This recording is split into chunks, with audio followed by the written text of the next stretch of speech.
Bismillahirrahmanirrahim. Assalamualaikum warahmatullahi wabarakatuh. Alhamdulillahi rabbil alamin. Wassalatu wassalamu ala rasulil amin Muhammadin wa alihi wa sahbihi wa dhurriyyatihi ila yaumiddin.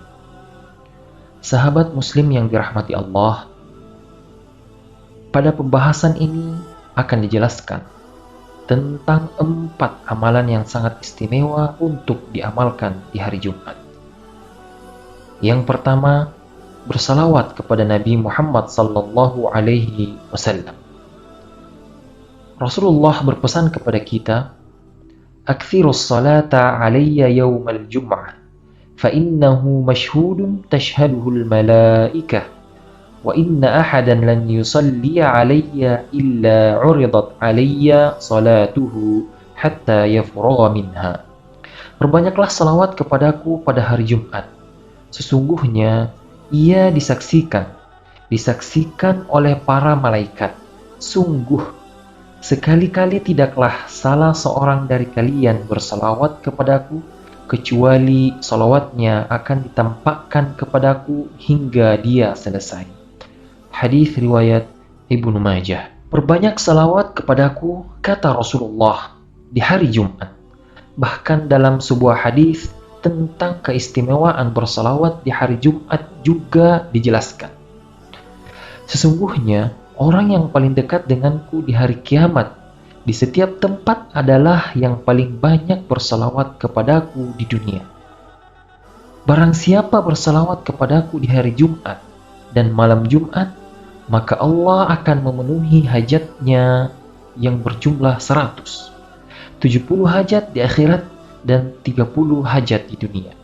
Kemudian Allah menyerahkannya kepada malaikat untuk mengantarkan dalam kuburnya, layaknya mengantarkan hadiah. Malaikat memberitahuku nama, nasab, bahkan keluarganya dari siapa saja yang berselawat kepadaku.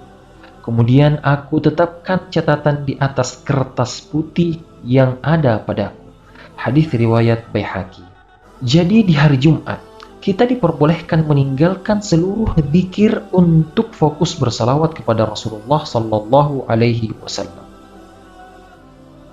Karena memang Rasulullah meminta kepada kita untuk banyak bersalawat kepada beliau di hari Jumat.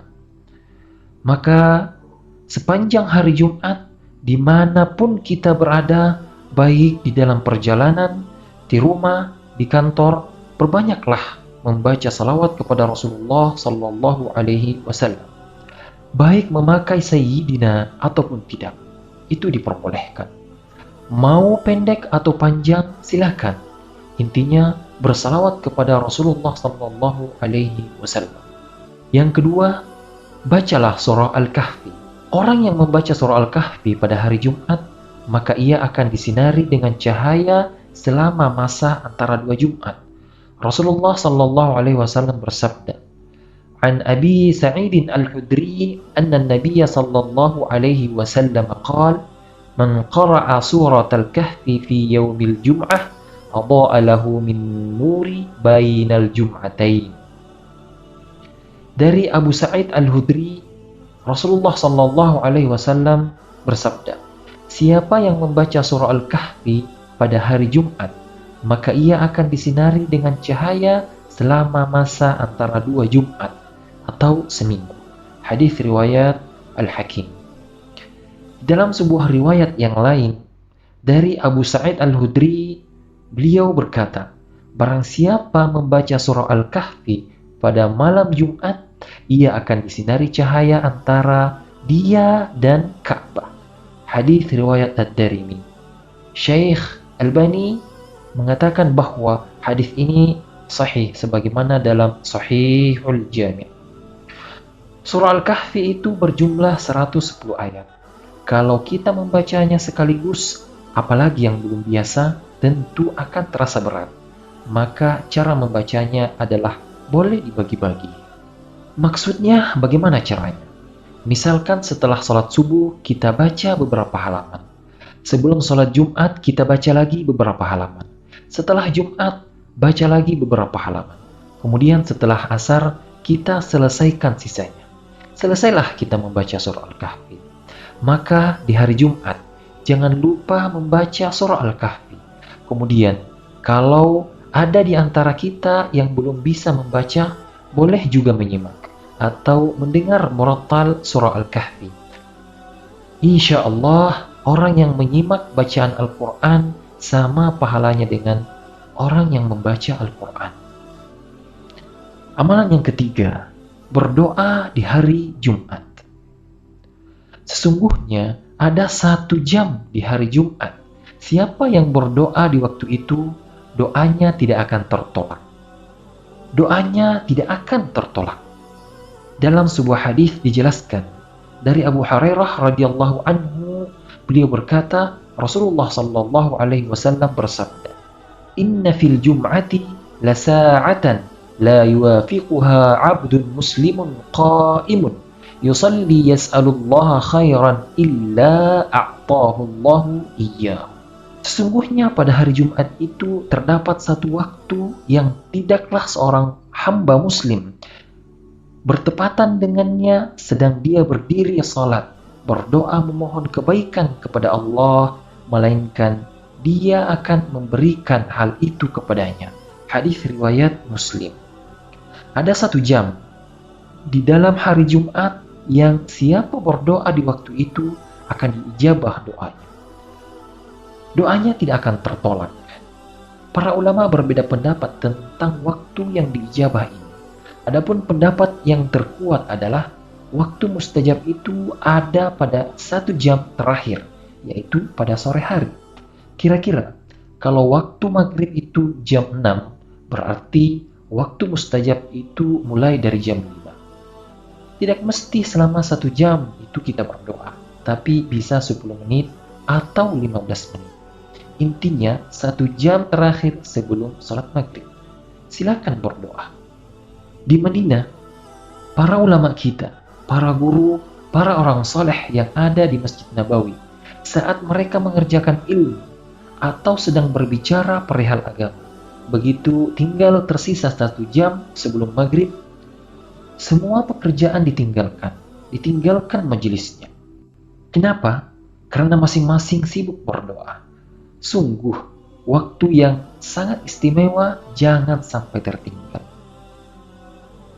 Yang keempat, bersedekah di waktu subuh, apalagi setelah kita melaksanakan sholat subuh berjamaah. Kenapa dikatakan sedekah di subuh hari? Kalau kita perhatikan, banyak di dalam Al-Quran Allah mengikatkan infak dan sedekah dengan sholat.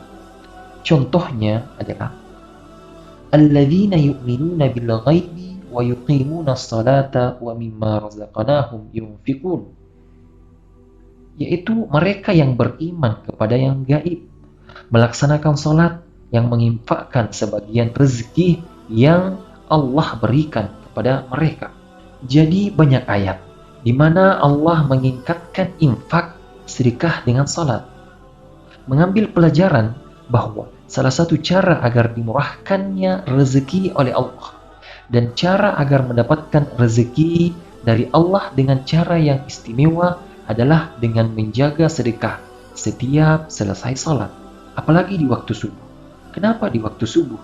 Sebagaimana yang telah dijelaskan, karena di waktu subuh ada 2 malaikat yang berdoa.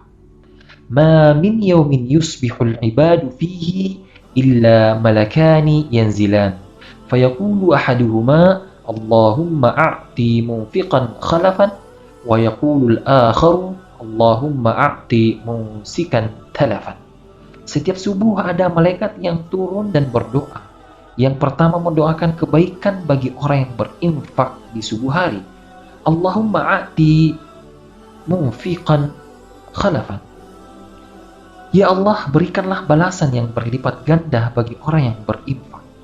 Kemudian malaikat yang kedua mendoakan orang-orang yang kikir di waktu subuh, yang pelit di waktu subuh, yang tidak mau bersedekah di waktu subuh. Allahumma a'ti mumsikan talafan. Ya Allah, berikanlah kehancuran bagi orang yang kikir, yang pelit, janganlah diberkahi hartanya. Kalau kita tidak mampu Itu namanya uzur.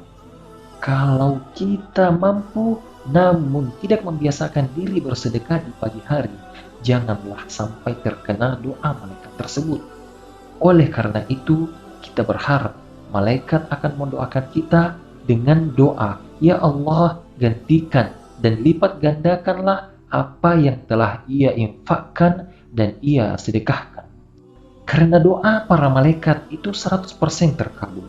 Doa malaikat itu 100% diijabah oleh Allah Subhanahu wa Ta'ala. Semoga Allah menerima segala amal soleh kita. Itulah yang penting. Karena inti daripada amal soleh adalah kita mengharap ridha Allah Subhanahu wa Ta'ala. Walladzina yu'tuna ma atau wa qulubuhum wajilatun annahum ila rabbihim raji'un. Dan orang-orang yang memberikan apa yang telah mereka berikan dengan hati yang takut karena mereka tahu bahwa sesungguhnya mereka akan kembali kepada Tuhan mereka. Quran Surah Al-Mu'minun ayat 60. Aisyah radhiyallahu anha berkata, "Kenapa orang berbuat sesuatu merasa takut? Apakah orang itu berbuat dosa atau maksiat?" Kata Rasulullah sallallahu alaihi wasallam, "Bukan wahai Aisyah. Ia merasa takut saat berbuat kebaikan karena ia takut Allah tidak menerima amalnya." Berarti walaupun kita berharap ridha Allah dan diterima amal ibadah kita, tetapi di hati kita selalu ada rasa takut kepada Allah, berarti orang mukmin hidup di antara harapan dan takut kepada Allah Subhanahu wa Ta'ala. Wallahu a'lam. Wassalamualaikum warahmatullahi wabarakatuh.